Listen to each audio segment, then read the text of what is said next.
This is Femi Peters Jr. His father is serving a one-year prison sentence in Gambia. Peters says all his father did was to organize a peaceful protest. It's difficult not to have my dad around me. He's the head of our family, and him being in prison is not very good for me. I'm 30 years old. I've got an 11-year-old brother back home, and at this age I had my dad around me to guide me and support me. Now at this age now he's not having the support, and that hurts. Peters' campaign for his father's release so far has been to no avail, but his work and that of others is important, says Claudio Cordone from Amnesty International. Human rights defenders are the most important vehicle for change. You often do not get change without fighting for it. Cordone says that's why it's important that people like Liu Xiaobo are celebrated. The imprisoned Chinese dissident is this year's winner of the Nobel Peace Prize. Cordone is critical of China's human rights record, but he says it's not alone.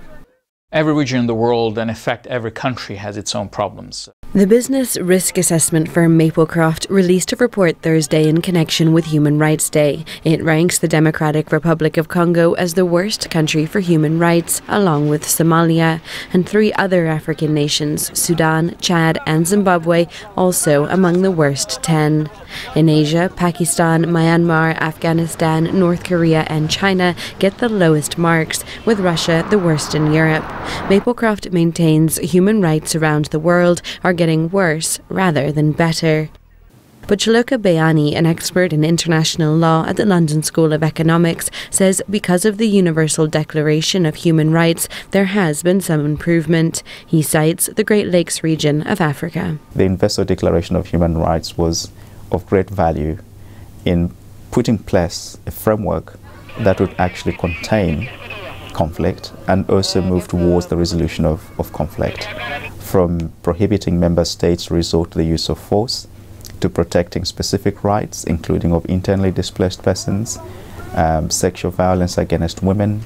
So there's a huge effort. But he says many governments still refuse to face up to what the declaration means in practice. Within the Universal Declaration of Human Rights, Article 21 says that the authority of a government is based on the will of the people. And yet we have seen many instances in Africa and elsewhere where elections and their outcomes have been hugely contested, from Zimbabwe, Kenya 2007, and now Cote d'Ivoire as we speak, where there was an election, a winner was pronounced, but the incumbent president refuses to leave office. For Femi Peters, the struggle for human rights is more personal. I hope my dad lives to see my grandkids if I have him. But most importantly, I want him back for Christmas. That's all I ask for. It's a simple wish for many around the world. Selah Hennessy for VOA News, London.